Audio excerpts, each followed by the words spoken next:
Hello students, आज हम मुस्लिम सांप्रदायिक राजनीति का उद्भव एवं विकास भाग 2 में बात करेंगे। किस तरह से दूसरे अगले पॉइंट में उग्र हिंदू धार्मिक आंदोलन जो थे वो इसमें सहायक कारण सिद्ध हुए। अलीगढ़ आंदोलन ने जिस बौद्धिक जागरूकता का विकास किया उससे भारतीय मुसलमानों को अपनी पहचान स्थापित करने में सहायता मिली। इसी जागरूकता से आगे चलकर उन्हें राजनीतिक रूप से संगठित होने का अवसर मिला, किंतु इस स्थिति को उत्पन्न किया उग्र हिंदू धार्मिक आंदोलन ने, जिससे मुस्लिम सांप्रदायिक भावनाओं में परिवर्तित हो गई।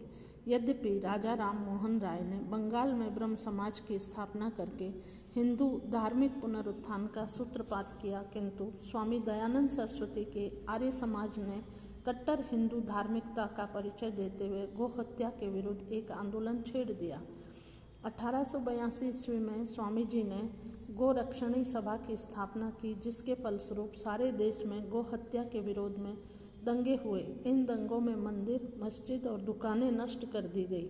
हिंदू धार्मिक आंदोलनों की यह आक्रामक प्रवृत्ति महाराष्ट्र में अधिक दिखाई दी, जिसका नेतृत्व बाल गंगाधर तिलक कर रहे थे। यद्यपि स्वयं तिलक सांप्रदायिकतावादी नहीं थे, किंतु विदेशी सत्ता के विरुद्ध जनमत तैयार करने के लिए उन्होंने जिन प्रतीकों का प्रयोग किया उससे हिंदू मुस्लिम विद्वेष में वृद्धि हुई। इसी समय उत्तर पश्चिमी प्रांतों में उर्दू भाषा को लेकर एक विवाद उत्पन्न हो गया। इस प्रांत के न्यायालयों और शासन के निम्न स्तरों पर उर्दू भाषा का प्रयोग लंबे समय से किया जा रहा था, किंतु 19वीं शताब्दी के उत्तरार्ध में उर्दू के बदले हिंदी को शासन की भाषा के रूप में प्रयोग करने की मांग की जाने लगी। लेकिन मुसलमानों के रुष्ट हो जाने के भय से इस मांग को स्वीकार नहीं किया गया। फिर भी 19वीं शताब्दी में प्रांत के लेफ्टिनेंट गवर्नर एंथोनी मैकडोनल ने बिना किसी पूर्व मंत्रणा के हिंदी को न्यायालयों की वैकल्पिक भाषा के रूप में स्वीकार कर लिया, जो हिंदू मुस्लिम संबंधों के लिए घातक सिद्ध हुई। हम आगे बात करें ब्रिटिश नौकरशाही की इसमें क्या भूमिका रही, तो लॉर्ड कर्जन ने 1905 में बंगाल का विभाजन कर दिया, जिसका हमारे राष्ट्रीय आंदोलन पर तो प्रभाव पड़ा ही, साथ ही मुस्लिम सांप्रदायिकता के विकास में भी इसका महान योगदान रहा। लॉर्ड कर्जन ने पूर्वी बंगाल के मुसलमानों को यह आश्वासन दिया था कि नए सूबे में उनकी वही प्रधानता स्थापित होगी जो कभी मुस्लिम सूबेदारों के युग में थी। लॉर्ड कर्जन और नए प्रांत के लेफ्टिनेंट गवर्नर फुल्लर का प्रयास ढाका के नवाब के संरक्षण में एक सरकार भक्त और विभाजन समर्थकों का एक वर्ग तैयार करना था। इसी समय इंग्लैंड में उदारवादी दल की सरकार में भारत सचिव लॉर्ड मार्ले ने भारत के संवैधानिक सुधारों के संबंध में घोषणा की। इस घोषणा में उन्होंने भारत के प्रतिनिधि शासन प्रणाली के विस्तार का समर्थन किया और 1893 ईस्वी से 1907 ईस्वी के बीच में विभिन्न विधान सभाओं में केवल 12% स्थान मुसलमानों को प्राप्त हुए थे, जबकि कुल जनसंख्या के वे 23% थे।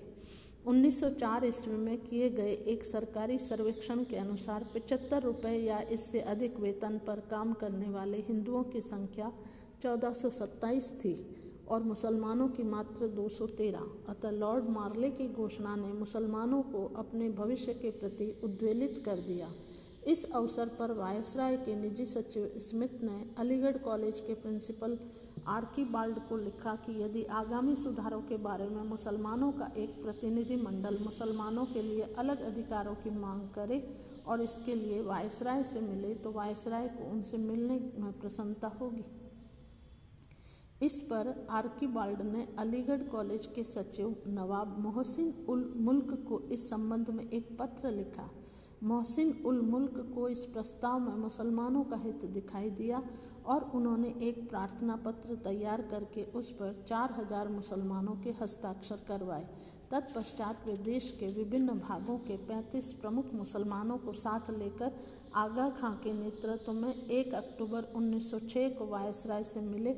उनके प्रार्थना पत्र में मुख्य रूप से कई मांगें थीं, जिनमें कुछ मुख्य इस प्रकार थी: मुसलमानों को सरकारी सेवाओं में उचित अनुपात में स्थान मिले, नौकरियों में प्रतियोगी तत्व की समाप्ति हो, प्रत्येक उच्च न्यायालय और मुख्य न्यायालय में मुसलमानों को भी न्यायाधीश का पद मिले, नगर पालिकाओं में दोनों समुदायों को अपने अपने प्रतिनिधि भेजने की वैसी ही सुविधा मिले जैसी पंजाब के कुछ नगरों में है।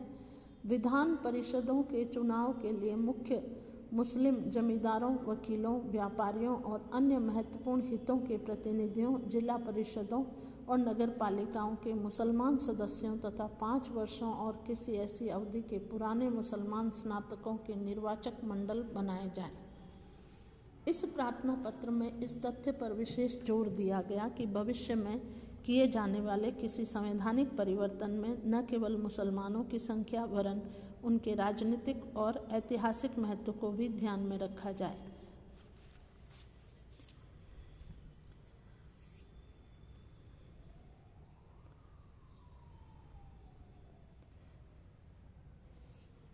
धन्यवाद। इस वीडियो में इतना ही।